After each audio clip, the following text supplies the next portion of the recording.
Olá, boa noite. Eu sou o Fernando Rodrigues e este é o Poder em Foco, um programa de entrevistas em parceria editorial do SBT com o jornal digital Poder 360. Hoje, o Poder em Foco recebe o Procurador-Geral do Trabalho, Alberto Balazeiro.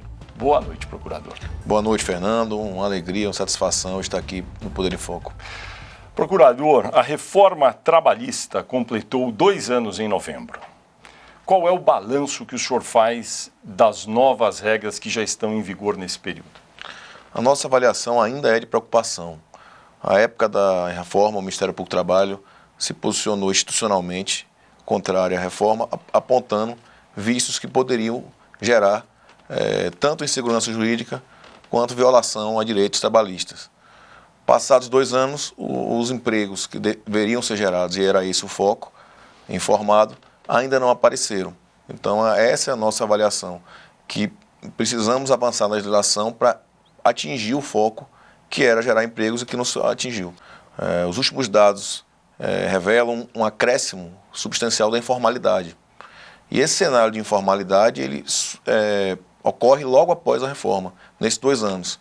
Ainda há um período curto, numa série histórica, para se proceder uma análise tão detalhada das consequências. Mas nós não conseguimos identificar aspectos que possam nem conduzir a alegada segurança jurídica, nem tampouco gerar uma ativação da economia, que seria o fundamento maior. No caso da terceirização, a regra ficou mais clara, por exemplo, no que diz respeito à chamada atividade fim? Sim, nesse aspecto a regra ficou mais clara. Porém, há ainda uma guerra da comunicação a ser vencida. Qual seja? Não se autorizou todo e qualquer tipo de atividade que seja intermediação de mão de obra. Há uma confusão, tanto na mídia quanto no próprio seio social, de que terceirização seria intermediação de mão de obra. Não é. Quando caracterizados os elementos de uma relação de emprego, subordinação, remuneração, onerosidade, todos esses requisitos diretos, eles caracterizam um vínculo. E isso não é terceirização, é mera intermediação de mão de obra. O debate de ser terceirização ou não ser terceirização, se atividade de fim ou não ser, está esvaziado. Você pode contratar para terceirização para atividade de fim. O que você não continua sem poder é mascarar vínculo de emprego, é ter intermediação ilícita de mão de obra. Por exemplo, uma empresa que fabrica, digamos, a tal peça que vai dentro ali do automóvel, tem uma equipe de mecânicos que sabe montar essa peça. Essas pessoas dessa empresa de fora, terceirizada, vão para dentro da fábrica de automóveis montar a peça. Só que essa equipe não pode ficar subordinada à chefia da fábrica de automóveis. Tem que continuar subordinada àquela outra empresa que oferece esse serviço. É isso que o senhor está dizendo? É isso. Quando, digamos, um serviço que é comum ser terceirizado, higienização, faxina de prédios, de edifícios, a gente contrata uma empresa de limpeza. Aí essa empresa de limpeza fornece uma mão de obra que vai lá limpar o edifício todos os dias, fazer a limpeza das salas, dos corredores, dos elevadores. Essas pessoas vão lá todos os dias. E é comum dentro do edifício que alguém que é dono de uma sala, que é condômino no edifício, peça, por favor, pode limpar aqui e acolá. Isso daí também, como é que fica? A pessoa está sendo subordinada àquela pessoa da sala ou à empresa que a coloca dentro do edifício para limpar? Nesse tipo de contratação, normalmente é a figura do supervisor, né? Que seria alguém que você faria o contato, para ele fazer o contato com o empregado. O que pode ocorrer? O simples fato de pedir para fazer uma limpeza ou outra, em si não gera subordinação. Esse usuário pode demitir o empregado? Não pode, mas certamente, se aquele faxineiro não atender ao pedido, haverá reclamação, enfim. Aí está caracterizada a terceirização lícita. Ele está se reportando um problema do serviço a quem ele contratou o serviço. Agora, procurador, o senhor acha que a CLT, Consolidação das Leis do Trabalho, que vem do período de Getúlio Vargas, necessita algum aperfeiçoamento, ou o senhor acha que nós estamos bem servidos em legislação trabalhista? Toda a legislação sempre vai ser passível de ser melhorada. Não existe nenhuma norma, nem o Código Napoleônico existiria uma norma perfeita.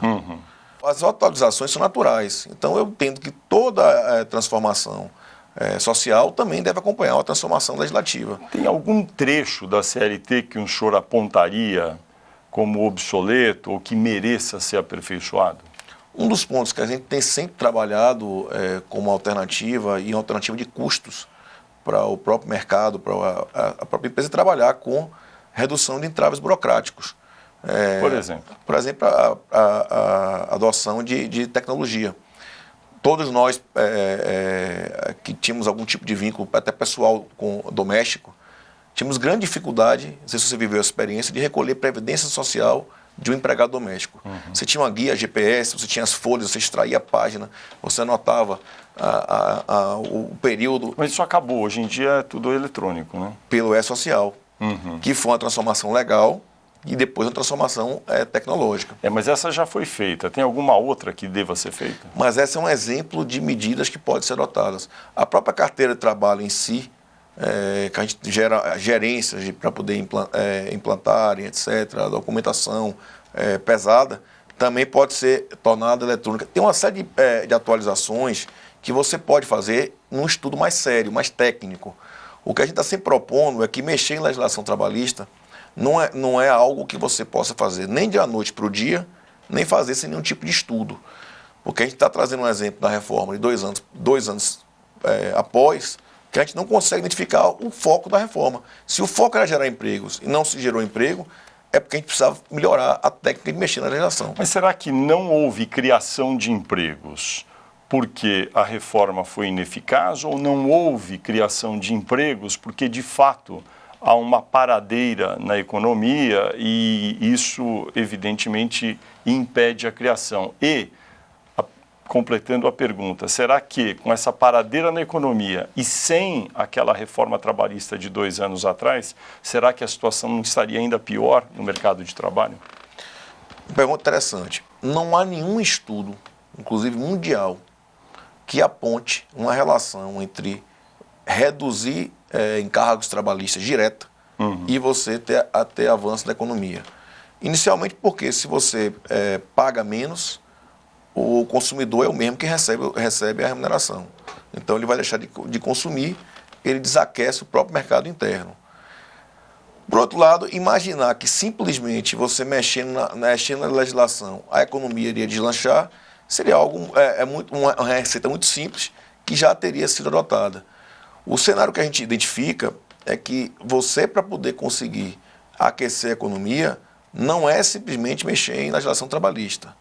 Você pode até corrigir eventuais distorções, você pode até investir em tecnologia, você pode até adequar a tecnologia, adequar a legislação à própria tecnologia. A discussão do teletrabalho, a discussão do trabalho remoto, são discussões relativamente recentes, inclusive no próprio setor público. Mas simplesmente mexer na legislação, imaginando que os empregos adviriam, a questão da recessão, ela não se explica simplesmente pela ter ou não ter uma legislação trabalhista dessa ou daquela forma. Se explica pelo próprio ciclo econômico. Agora, é inegável, a gente viu várias estatísticas nos últimos tempos, que o número de ações trabalhistas na Justiça do Trabalho diminuiu, não é isso? Sim, o número, a média nacional tem uma significativa redução. Isso é positivo ou não? Depende. Se houve redução da litigiosidade, sempre é positivo. Mas a preocupação que nós temos é que não tenha ocorrido redução por conta de falta de acesso ao judiciário. Mas, pelo que eu entendi, houve uma mudança que me parece positiva, que havia um incentivo à litigiosidade no sentido de que qualquer trabalhador poderia litigar contra o seu patrão e se ganhasse ou perdesse, tudo bem. Agora ele tem uma responsabilidade de litigar e, eventualmente, arcar com as custas do processo caso venha a perder. Essa foi uma medida positiva? Sucumbência, nós estamos tratando de sucumbência, que é o ônus de perder uma ação ou em relação à própria parte contrária. Não usei essa palavra para facilitar o entendimento. Em verdade, a sucumbência em relação ao trabalhador... Sucumbência que é o pagamento custas do processo. E das consequências dos custos do processo, no caso de você vir a ser derrotado. houve uma alteração que passou. Vamos imaginar a seguinte situação. Nós passamos de um extremo a outro. Essa é a resposta que eu daria.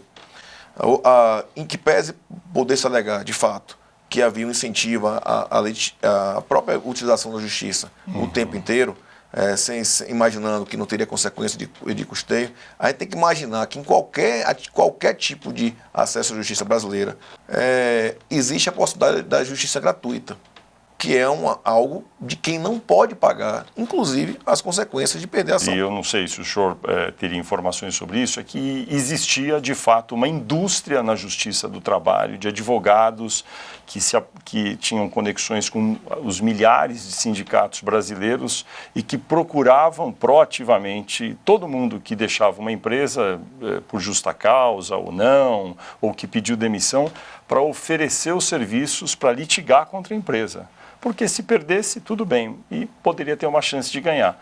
Havia um certo exagero nessa litigância que era oferecida aí por uma indústria toda em volta do mercado de trabalho. Existia isso? Mas veja o perigo da falta da técnica. Você traz um extremo. Isso. Que é possível que em casos houvesse. É possível, é provável. Acho que havia muitos, né? A gente tem inúmeras reportagens sobre isso. Pega o extremo oposto. Hoje você inclusive, você determina pagamento de consequências, mesmo havendo justiça gratuita. Ou então pagamento de perícia. Então você saiu de um extremo a outro, você concorda? Você sai de um extremo em que as pessoas podiam ter uma liberdade, talvez, de demandar excessivamente, para um extremo que as pessoas não podem demandar. Elas podem demandar, mas elas têm que arcar com as consequências. Mesmo em justiça gratuita, é uma pessoa que não pode pagar. Se você deferiu a justiça gratuita à pessoa, você está identificando que ela não tem condições de pagar. Se ela não tem condições de pagar, ela não tem condições de pagar ganhando ou perdendo. Porque ela não é uma situação condicional. É a mesma coisa com relação à perícia. Houve extremos na reforma, e esses extremos na reforma é que desacreditaram a técnica e as consequências. O presidente Jair Bolsonaro, equipe econômica, baixaram um programa chamado Carteira Verde Amarela, Programa Verde Amarelo. Esse programa tem o objetivo dito pelo governo de incentivar a criação de empregos para os mais jovens, mas também muda vários aspectos da legislação trabalhista. Foi positiva essa proposta, que ainda está em debate? O Ministério Público entende que deve ser saudada a qualquer tentativa de aquecer a economia, de gerar empregos, mas nesse caso as alterações propostas nos causam grande preocupação. Por quê? Há mudanças de textos que, por exemplo, tratam da Constituição, a questão da adicional periculosidade, do fundo de garantia, no caso da rescisão, e há mudanças que tratam, inclusive, das instituições, como o próprio Ministério Público do Trabalho, ao tratar dos taxas, ao tratar das destinações das nossas ações. Isso não houve conosco um diálogo, não houve uma percepção de um tema muito complexo que, inclusive, pode prejudicar o próprio setor produtivo. E, essencialmente, quando você trata da atuação do Ministério Público do Trabalho e da fiscalização, a questão das interdições, você abre um leque muito grande da atuação do contexto produtivo, protetivo trabalhista. Por exemplo, tem um aspecto ali no pacote que ninguém sabe se vai ser aprovado ainda, está em debate, que é acabar com o registro profissional de algumas profissões, por exemplo, publicitário, jornalista. O senhor tem um juízo já sobre isso? Esse tipo de matéria de revogação de registro profissional nós estamos analisando ainda, mas não, a princípio, numa análise preliminar, não seria o mais grave. O mais grave, acho que tem que provocar um debate, para debater com o Congresso, nós somos abertos ao diálogo, é a questão das normas constitucionais que têm que ser preservadas, e da atuação das instituições de tutela trabalhista. Agora eu vou fazer uma pergunta sobre um outro tema para o senhor. Uma coisa da tecnologia, então. Há 30 anos a gente não usava telefone celular, como usa hoje, né? Começou a se popularizar. Hoje em dia a imensa maioria das pessoas tem telefone celular. Algumas empresas oferecem o telefone celular para a pessoa. Aí tem aquela dúvida sobre quando a pessoa pode receber um telefonema. E mais, hoje em dia, quando ela pode receber uma mensagem num aplicativo de mensagem referente ao trabalho. Há uma normatização recente, é um tema novo, porque havia uma discussão outrora sobre a questão do BIP, se você recorda. Lembro, antes do celular havia o BIP. A discussão do BIP. Muito chique o BIP. Muito chique o BIP, inclusive. O BIP, ele proporcionava a discussão de sobreaviso ou não sobreaviso. Exato. Então, se você era muito comum na área médica, Exato. se você estava com BIP, se você estaria em serviço ou não. A questão do celular, do WhatsApp, da mensagem de texto, é uma outra questão. É a discussão um pouco do avanço da disponibilidade. De fato, esse tipo de tecnologia também gera muito, tanto adoecimento quanto sobrejornada. Quer dizer, você estaria o tempo inteiro... Então, mas, por exemplo, eu sou o funcionário da empresa, enfim, do comércio, digamos, trabalha no supermercado, enfim, qualquer área. Aí, à noite, ele recebe uma mensagem de texto. Amanhã, por favor, quando estiver no horário de trabalho, gostaria que você fizesse essa e essa atividade. Ele recebeu à noite essa mensagem. Isso é legítimo ou não, na sua opinião, ou ia à luz da lei? É muito difícil falar sobre casos concretos. E uma hipótese como essa, um simples aviso, em tese, não é um exercício de jornada. Se ele recebesse todo dia essa mensagem, amanhã você vai fazer isso, amanhã você vai fazer... Todo dia à noite chegava essa mensagem. É uma situação que a gente tem que verificar o seguinte: o horário de descanso tem que ser preservado. Não é um descanso apenas para o aspecto físico, é um descanso para o aspecto mental. É um desligar do trabalho. Há pesquisas que dizem, por exemplo, que a pessoa que só... quando gozam férias, aquele picotar as férias, né? Você somente a partir do 10º dia em que você estaria efetivamente descansando. Um caso como esse, se forem ordens contínuas, se forem direcionamentos, se houver inclusive uma interação, que é algo que você pode caracterizar como um exercício de trabalho, sim. Não é um exagero, talvez, isso? Pensa bem, antes do WhatsApp, a gente poderia mandar uma carta, um telegrama. Se eu mandasse um telegrama por dia para o funcionário, seria um excesso? O exemplo não é bom porque eu não ele receberia 2 dias depois. Não, o telegrama recebia-se no mesmo dia, quando os correios funcionavam. É o caso concreto, depende do caso concreto. Qual o conteúdo desse telegrama? É um aviso? É um aviso, só apenas assim, olha, você não está trabalhando, mas amanhã você vai trabalhar. Quando você trabalhar, você vai fazer isso, isso, isso.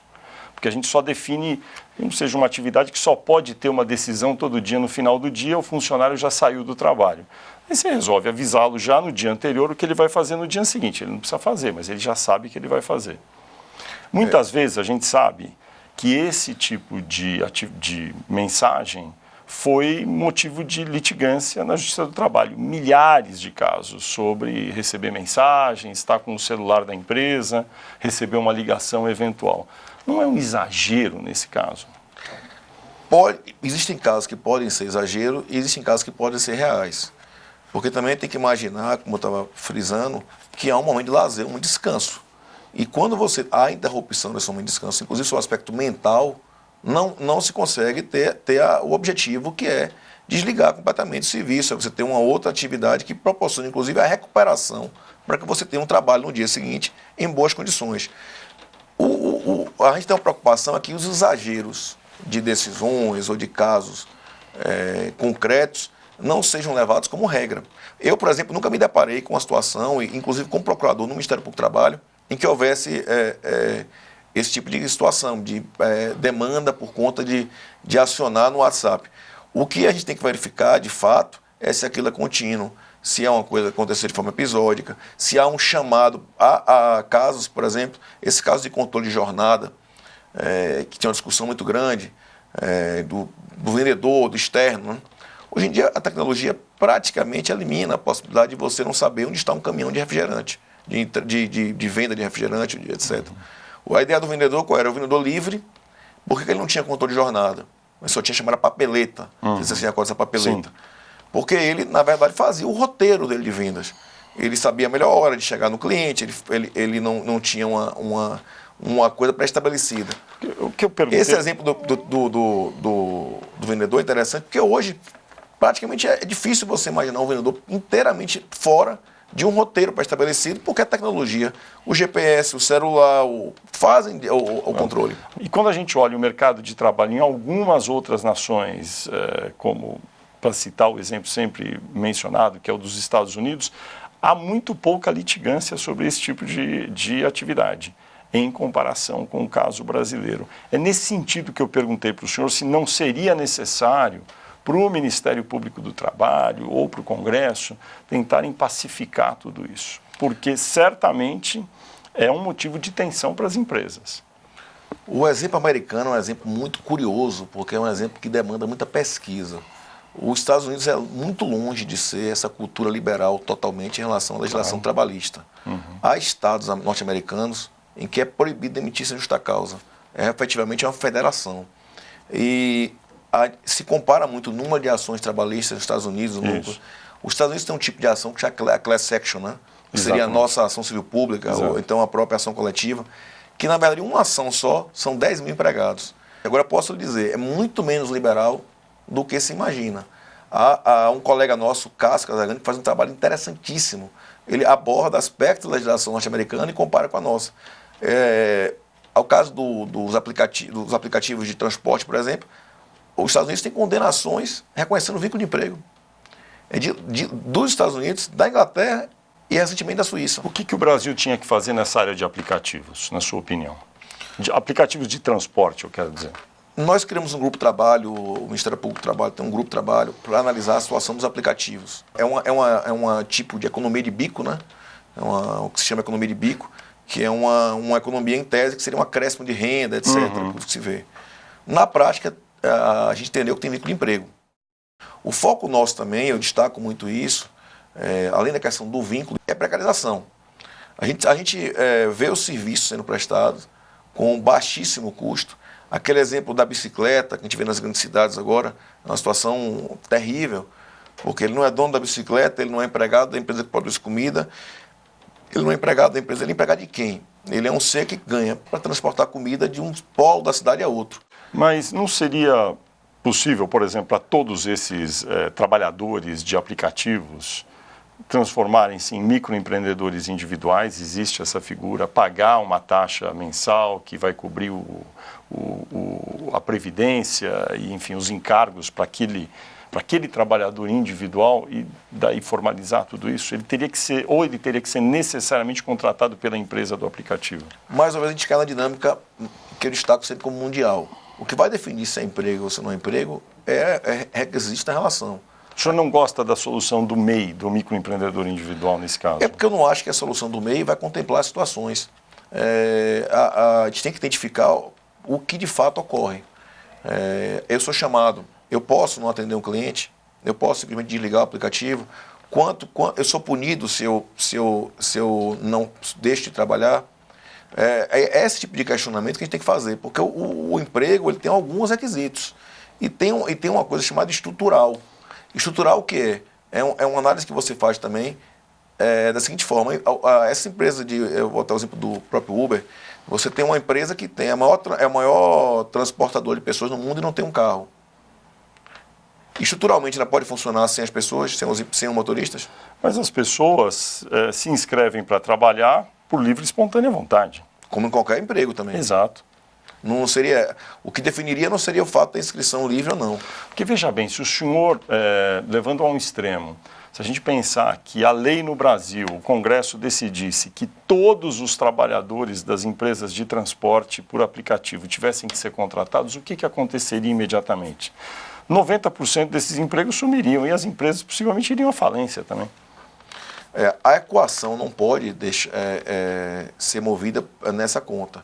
Se o fato de a gente... Mas é uma realidade. Não, mas o fato de você reconhecer uma situação que é legal, tornar cara a atividade, e aí inviabilizar, não é por si só, não é isso por si só que vai mudar a situação jurídica ou a situação fática.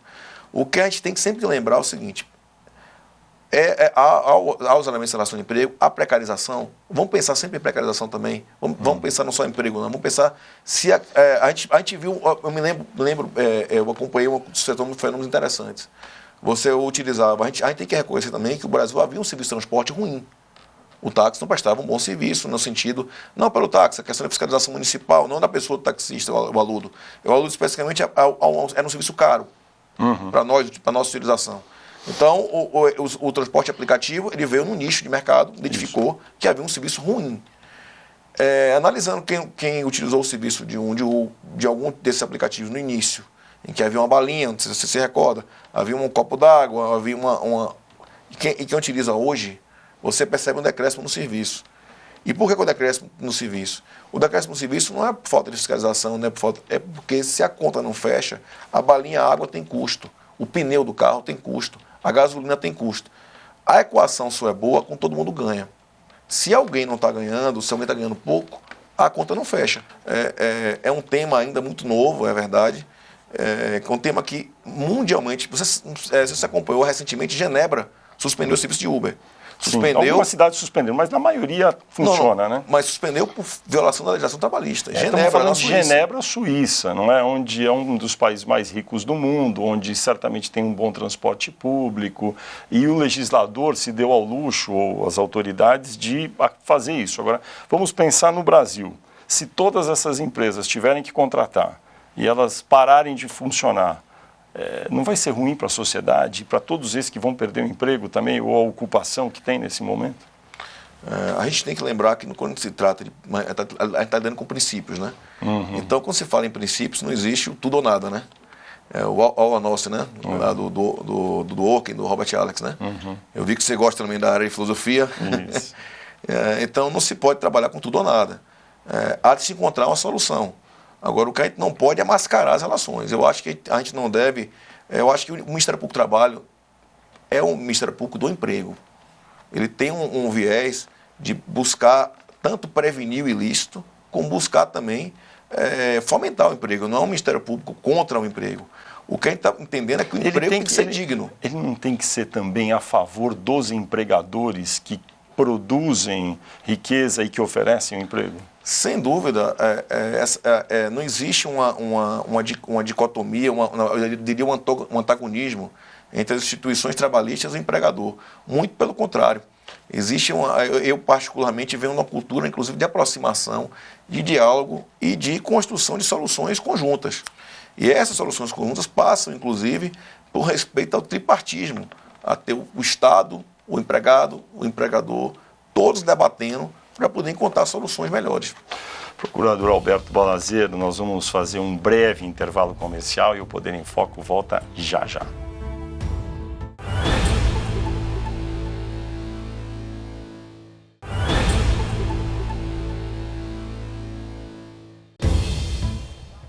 Estamos de volta com o Poder em Foco, um programa de entrevistas do SBT em parceria com o jornal digital Poder 360. Nesta edição, eu entrevisto o Procurador-Geral do Trabalho, Alberto Balazeiro. Procurador, como o senhor classifica a situação no Brasil hoje em relação a casos registrados de trabalho infantil? Ainda há muita incidência de trabalho infantil no Brasil. Os dados revelam ainda uma persistência, ainda que com queda na própria caracterização, na própria identificação, mas ainda há muita incidência. O Nordeste brasileiro tem um grau elevado de trabalho infantil, que é a porta de entrada para o trabalho escravo. Explique uma forma em que o trabalho infantil, ou algo parecido com isso, possa ser mitigado. Tem uma discussão grande, o próprio presidente da República vive dizendo que, em alguns casos, faz bem a criança com 14 anos ter algum tipo de ocupação, depois da escola, essas coisas. Qual é a sua opinião sobre isso? Acho que a gente tem que estimular cada vez mais a aprendizagem. A gente tem caso no Brasil de ministro do Tribunal Superior do Trabalho que foi aprendiz na infância. Então, a aprendizagem é exatamente a partir dos 14 anos. Uhum. Há um intuito de formação, ou seja, está formando um trabalhador com capacitação, com toda a estrutura, inclusive educacional, para poder ingressar no mercado. A aprendizagem hoje, ela inclusive contribui para o debate central no Brasil da segurança pública. Agora, crianças, por exemplo, na indústria de entretenimento é comum ter um filme, às vezes, em que aparece uma criança, ela está trabalhando. Como tratar isso? Ela tem menos de 14 anos. Também é uma situação que já houve muito debate também. O caso das crianças trabalhando na área artística, etc., são casos muito episódicos. O número percentual, não é o nosso maior problema. Uhum. Nosso maior problema são crianças trabalhando na atividade rural, em carvoaria. Nós recentemente encontramos uma criança numa carvoaria. Então, o caso do trabalho infantil, houve até uma discussão de competência da própria Justiça do Trabalho, da autorização para o trabalho, do exercício da autorização para o trabalho, recentemente afastando da Justiça do Trabalho essa competência. são casos episódicos em que a gente vai ter que verificar as condições também da próprio trabalho. Então, a gente tem que fazer uma distinção também, com uma distinção muito comum, do que efetivamente é o trabalho infantil. Eu estar com meu pai numa loja em que eu estou lá, eventualmente, pegando uma coisa no caixa, voltando, eu dono da empresa. Isso é trabalho infantil? O que a gente está falando... Qual é a sua opinião sobre esse caso? Um pequeno comércio, isso existe demais no Brasil. Um pequeno comércio no interior, tem uma criança ali de 10 anos, 9 anos, 11 anos, que passa 2, 3 horas ali à tarde, digamos, depois da escola, ajudando os pais que são donos do estabelecimento. O que é isso? A gente tem que ser rigoroso no combate ao trabalho infantil, a gente não pode flexibilizar, esse registro eu faço. O trabalho envolve, ela está lá recebendo remuneração, ela está lá como instrumento de sobrevivência, ou ela está ali fazendo companhia ao pai dela. Essa é a distinção. A gente tem um caso muito comum. Ela está trabalhando um pouco, em certa medida. Enfim, fica aqui, espera um pouco no caixa, ou pega uma mercadoria, um saco de arroz ou qualquer coisa e traz aqui. É um trabalho. Isso pode? Em tese, o que for caracterizado como trabalho não é possível. O que você precisa distinguir o que é trabalho do que é uma atividade acompanhando um pai, etc., que, na verdade, nesse caso específico, não até nem acompanhando o pai. A gente tem casos envolvendo festas de largo, ou, por exemplo, carnaval. Eu trabalhei muito nesse sentido. Aqueles barracas, os vendedores de bebida. O que acontecia? Às vezes o pai não tinha onde deixar a criança. Então ela estava ali ao lado dele, na verdade. E ajudava na venda. Exposta. O que a gente fez? Ação promocional com os próprios governos de estado, municípios. Locais onde as crianças ficavam, permaneciam enquanto seus pais trabalhavam. Que na verdade o escopo ali não era trabalhar. O senhor acha ruim, por exemplo, no caso de um ambulante, que às vezes leva o filho para ajudar no trabalho de vender alguma coisa na rua, não pode? Não. Esse caso, a gente tem uma visão bem restritiva, porque uma pessoa, inclusive há uma diferença seguinte, a Constituição fala em trabalho o aprendiz a partir de 14 e o trabalho de fato a partir de 16. É uma opção do Constituinte de 88. Só que entre 16 e 18 há uma normatização, um decreto, que proíbe algumas atividades por considerarem que essas atividades, mesmo 16 e 18, geram perigo. Por exemplo, o trabalho na rua. O trabalho na rua, a pessoa está exposta à violência sexual, está exposta à violência de toda a sorte, está exposta ao contato com drogas. Estamos falando muito de um grande centro, um lugar movimentado. Vamos pensar no Brasil que tem, sei lá, mais de 2.000 e tantos municípios pequenos, em que não há essa violência, em que é comum o pai ou a mãe terem uma pequena roça, plantam limão ou plantam alguma coisa e vendem depois.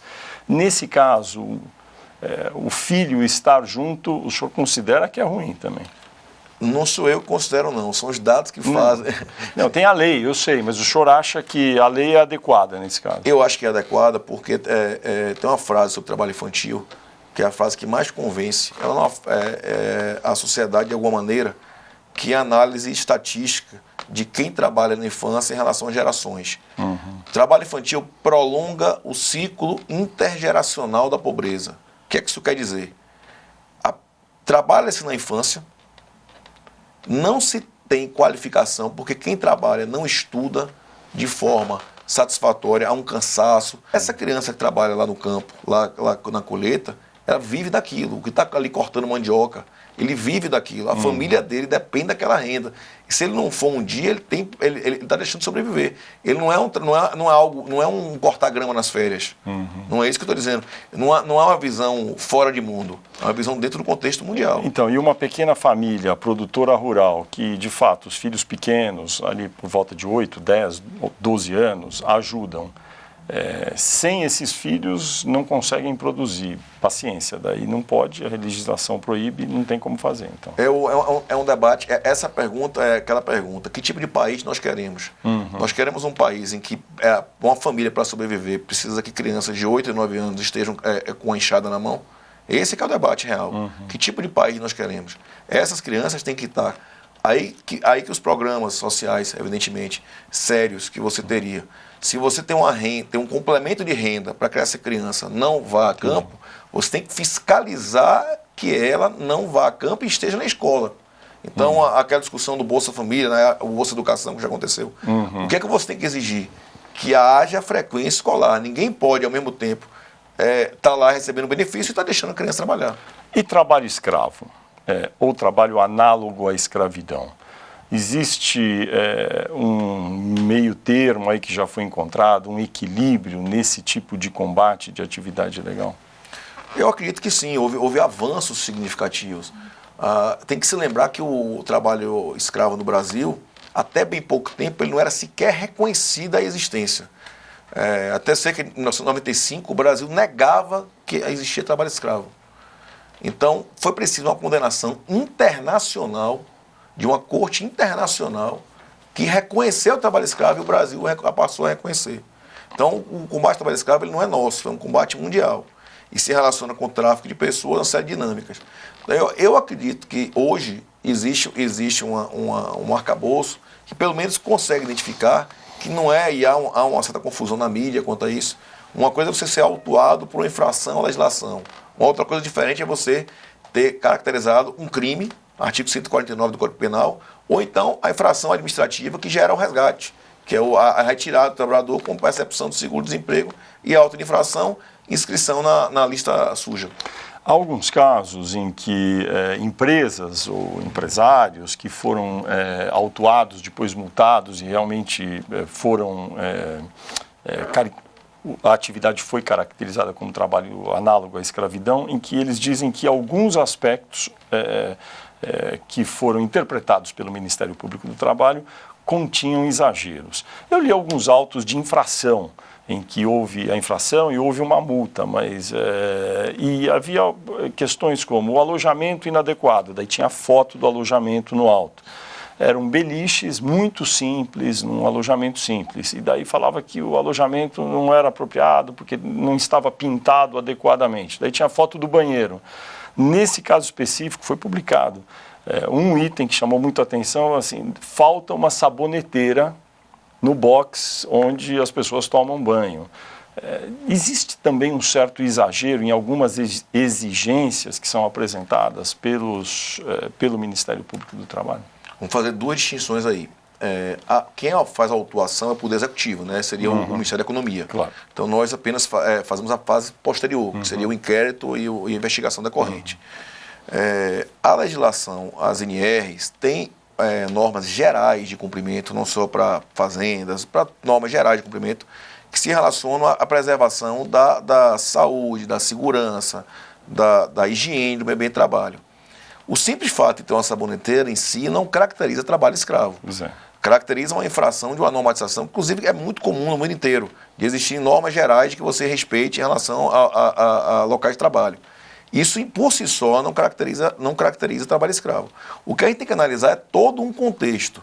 Eu tenho uma vivência na área de apuração de trabalho escravo e a gente tem que dizer a realidade de que a gente tem que avaliar o contexto probatório. Você vai ver um contexto, por vezes, em que essa bobagem do sabonete se soma, por exemplo, ao Truck System. Você já ouviu falar do Truck System? Truck System é isso? É um caderninho de dívidas.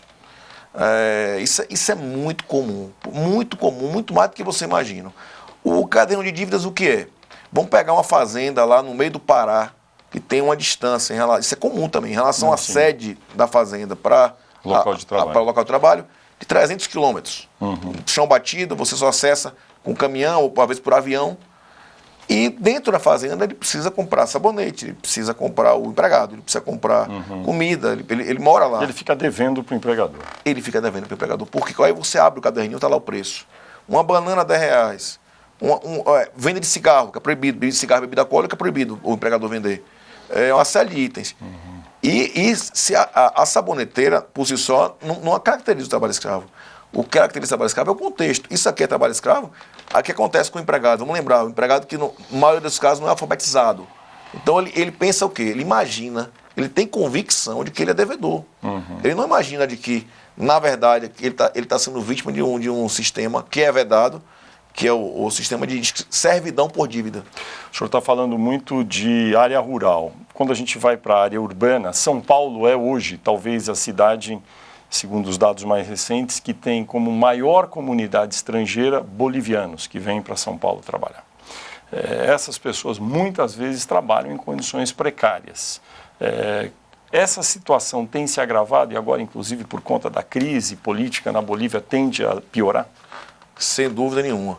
A gente tem encontrado a situação de o estrangeiro irregular. Em São Paulo, é uma atuação histórica do Ministério Público do Trabalho, a questão dos bolivianos em setor de tecidos, né, na parte de produção de roupas, confecções. É impressionante, não só bolivianos, chineses também, há um número também. E você imagina que, mais uma vez, como se a questão da ignorância, ele imagina que ingressando no Brasil, como ele estaria irregular, estaria vulnerável em relação ao empregador, que é uma distinção equivocada, né? E isso deriva o quê? Que se aceite qualquer tipo de condição de trabalho. Não se tem emprego no país de origem, se procura uma condição melhor. E essa condição melhor, às vezes, não vem. Então, você encontra casos de ausência de salário, roupas sendo comercializadas a 10, 15 reais. Um colega nosso, que tem um programa interessantíssimo, inclusive ele colocou na Avenida Paulista um stand, escravo nem pensar, né, escravo da moda, e que ele montou ele fez uma encenação de uma produção, e ele demonstrava que a moda não pode ser amiga de uma produção que vem o debate sobre cadeia produtiva. Vale para a cadeia produtiva, isso internacionalmente é amplamente debatido. A concorrência desleal, uma pessoa que produz em condições, inclusive não só sociais, mas condições mesmo econômicas, de competição, uma roupa por R$5 é comercializada R$800. Quer dizer, se paga 5, se comercializa 800 e não tem segurança, não tem saúde, não tem nenhum tipo de pagamento. Que tipo de atividade tem empreendido o Ministério Público do Trabalho, no caso dos bolivianos em São Paulo, para tentar mitigar esse problema? Há inúmeros inquéritos instaurados, há um trabalho promocional também, inclusive mais recente, envolvendo a questão também dos venezuelanos. Os venezuelanos que envolve o ingresso, envolve mais adaptação ao trabalho, o tipo de trabalho que fazem. E a partir daí tem sido feito um combate intenso. O combate tem sido repressivo, de fato, ida aos locais e acompanhado do Poder Executivo, retirada, as ações propostas contra os empregadores, cobrando inclusive o dano moral coletivo, e mais ação promocional, que é a ação de capacitação das pessoas retiradas. Há uma experiência muito traumática, que é para o próprio procurador e para o auditor fiscal do trabalho, o auditor fiscal do trabalho é essencial nessa equação, que é você encontrar a pessoa mais de uma vez escravizada. E quais são os casos mais comuns de trabalho análogo à escravidão em áreas urbanas? A confecção, eu acho que é o caso mais evidente. Horário longo de trabalho? Horário longo de trabalho, valor baixíssimo de remuneração, a remuneração não chega ao salário mínimo. É como se você imaginasse uma fazenda, porque é muito fácil de imaginar o trabalho escravo na fazenda, mas a gente tem dificuldade de imaginar o urbano. Eu, inclusive, tive um caso que a gente identificou o trabalho escravo em navio. E eu conversava com a magistrada explicando, olha, isso aqui é uma fazenda flutuante. Você tem a servidão por dívida. Você no navio você não sai para comprar algum item, porque você tem um mar, né? Então o empregador que vende, o preço que ele quer, mesma coisa que na fazenda. Esse caso das confecções, a remuneração ela é fixada pelo empregador. Ele vende alimentos, ele aloja as pessoas, são pessoas de fora, moram lá, é a mesma coisa da fazenda, você está morando na fazenda, o empregador está ali vendendo a comida, que ele comercializa a comida, e quem dita o valor do salário também é ele, porque ele dita a partir do número de peças produzidas. A similitude é impressionante. A gente só tem mais dificuldade porque o modelo é um pouco diferente de produção. Muito bem, procurador, o Poder em Foco vai fazer mais um pequeno intervalo e volta já já.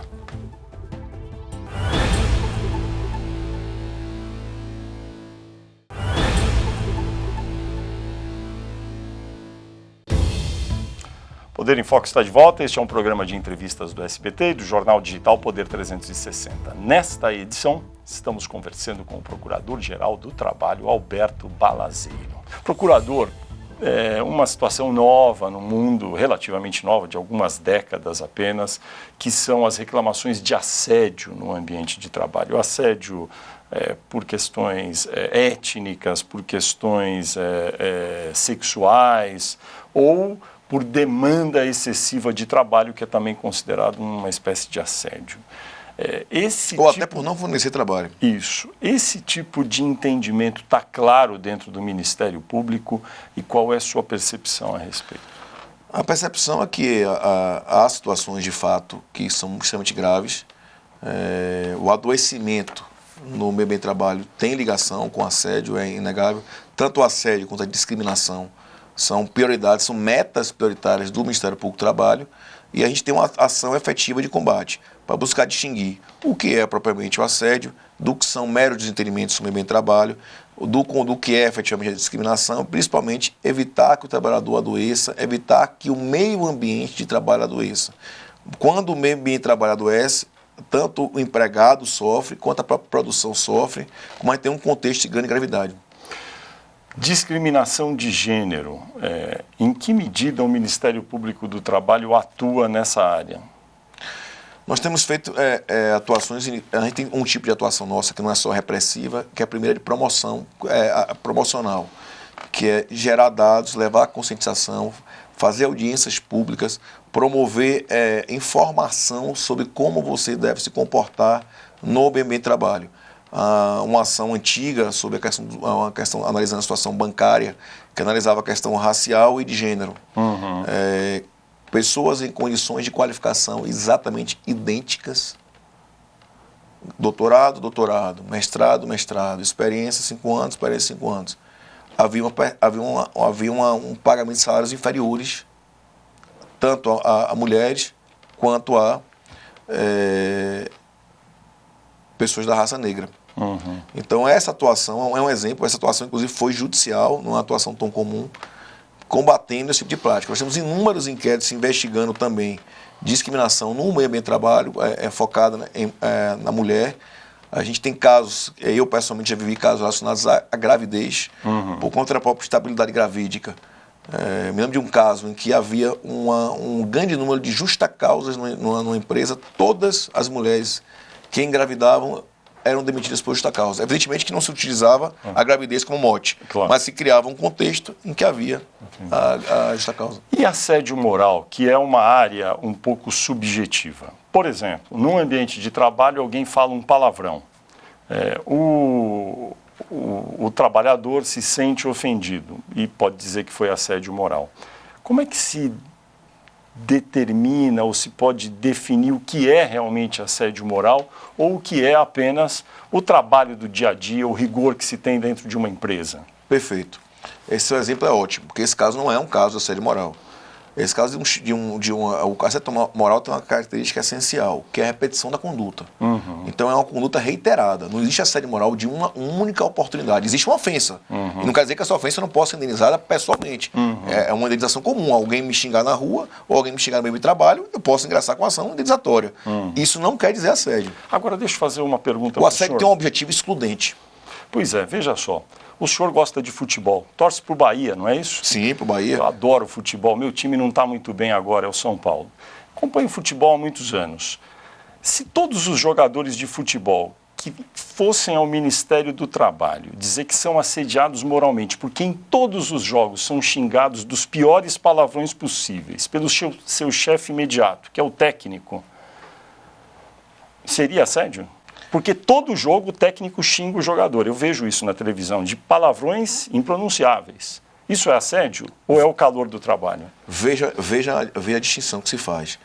Nós estamos, em primeiro lugar, tratando de... O assédio ele envolve tanto hierarquia horizontal quanto vertical, né? Você pode, inclusive, ser assediado, o empregador, o chefe, ser assediado pelo empregado. Também é. Mas veja nesse caso, o técnico de futebol ele é superior hierárquico. Ele xinga o jogador, muito. Há um objetivo de comunicação ou há um objetivo de exclusão? Veja que o assédio é uma conduta reiterada que tem por objetivo excluir alguém de um contexto. Você quer... É muito subjetivo, porque a gente pode interpretar que alguns técnicos perseguem os jogadores. Percebe que eles xingam os jogadores de maneira sistemática. Ou não é assédio, ou é o do meio, ou é aquilo que determinadas profissões, pelo calor da atividade, acabam, enfim, pela cultura do brasileiro, tendo esse tipo de atitude. Bom, a gente tem que ter um certo cuidado com normalizar condutas ou de ofensas no meio de trabalho, porque ao normalizar a gente legitima. A gente tem N casos, que a gente pode citar aqui, de empresas que têm metas de produtividade. Aí sim é muito mais fácil você identificar. Eu tenho uma meta de vender 100 mil carros, 100 carros por mês, 100 mil exagero, 100 carros por mês. Eu não consigo vender. E vou dar um exemplo, eu estou misturando os setores, os segmentos e estou chegando a um exemplo concreto. Certo. eu vou colocar um apelido em você e uma camisa, por exemplo, no meu caso, Careca, porque eu não consegui vender. Isso para você é normal? Enfim, seria... Para mim, me chamar de Careca é uma ofensa mortal.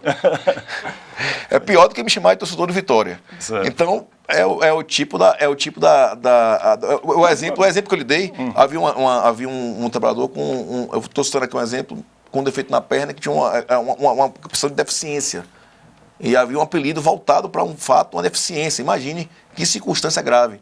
Ou então, dançar uma música, usar uma música da Bahia, dançar na boquinha da garrafa, porque não atingiu uma meta de venda. Você acredita que isso é do mundo real? Não, evidentemente que há a situação em que há uma humilhação. Mas, voltando para o exemplo do jogador de futebol na relação com o técnico, que é o superior imediato, isso se reproduz numa loja de roupas num shopping, numa fábrica de parafusos, em que, numa situação eventualmente de tensão, o superior pode falar aqueles palavrões que a gente conhece, porque, enfim, alguma coisa errada aconteceu, mas foi sem a intenção de humilhar a pessoa, mas, de fato, escapa um palavrão. Nesse caso, quando há uma denúncia por parte do funcionário, anônima, ao Ministério Público, e fala apenas que, bom, eu fui xingado por alguns palavrões algumas vezes, o Ministério Público tem que abrir um procedimento necessariamente? Como é que ele tem uma linha que vai definir o que, de um lado, de fato foi uma conduta muito imprópria, ou que, puxa vida, você está me relatando uma situação, no caso do funcionário, em que pode acontecer em qualquer empresa. Alguma exaltação maior, ainda que seja por algumas vezes, mas que não é uma perseguição. Visando combater exatamente tantos excessos de um lado quanto de outro, existe uma coordenação nacional nossa que trata especificamente das questões da igualdade, do assédio, da discriminação. Código de igualdade. E essa coordenação tem parâmetros que orientam também os procuradores em relação às próprias investigações. O Supremo Tribunal Federal, e há uma jurisprudência larga, que não permite que o simples fato da denúncia ser anônima seja arquivada. Então, a gente vai ter que verificar, no caso concreto, o que é excesso do que não é, para evitar, inclusive, o constrangimento de um lado e de outro, o constrangimento da investigação contra si injusta. Agora, é da dinâmica também, e é compreensível, que as instituições não possam simplesmente arquivar algo que é levado ao seu conhecimento. Esse caso do assédio é um caso eminentemente probatório testemunhal em muitos casos. Então, você tem que ouvir testemunhas, você tem que formar um convencimento mínimo. E esse convencimento mínimo, muitas vezes, é de arquivamento. Que tipo de conduta devo ter ao receber uma denúncia? Que tipo de conduta devo ter ao formular uma denúncia? Que tipo de cuidado eu devo ter?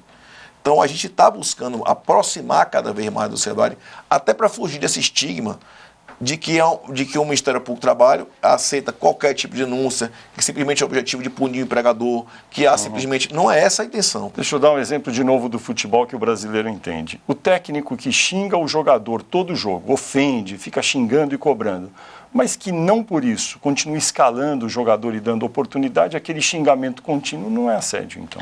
Assédio não é, mas também não é algo lícito você xingar o seu empregado, né? Aí tem que separar uma coisa de outra. Não, tem N formas de se comunicar com uma pessoa que não seja xingando. Então, são coisas distintas. Eu estou só separando o que é assédio do que é uma ofensa. Porque o assédio em si, esse tipo de assédio mobbing, né, que é uma caracterização internacional, ele exige uma repetição de conduta, ele exige um ânimos de você excluir, de você discriminar, de você... tem casos, os casos clássicos de assédio. Você citou o caso do excesso de trabalho, eu quero citar o caso da inação compulsória. O que é inação compulsória? Eu tenho um empregado que eu quero forçar ele a pedir para sair. Eu quero forçar ele a pedir demissão. Entendi. Eu simplesmente não dou nenhum trabalho a ele. Ele, como empregado, tem direito de trabalhar. Porque ao trabalhar ele produz, Entendi. Ao trabalhar ele tem renda, ao trabalhar ele se insere no contexto. Então, acaso, por exemplo, vamos pegar outro exemplo. Botar um trabalhador para trabalhar na escada, botar o chamado escritório do senhor fulano, numa escada de um prédio. Não, porque eu transferi ele agora, não demiti ele não, transferi ele agora para a escada. Ele fica com a mesinha dele lá, a cadeira, lá o papel, o telefone, tudo certinho. Entendi. Procurador, muito obrigado por sua presença aqui no Poder em Foco. Eu também agradeço a você, telespectador, que acompanhou o programa até aqui neste momento. Aproveito para lembrar que você também pode assistir a esta entrevista nos canais do SBT Jornalismo e do Poder 360 no YouTube. E no próximo domingo, logo após o programa Silvio Santos, tem mais um Poder em Foco, sempre conversando com personalidades do ambiente do poder. Espero você aqui. Boa semana a todos.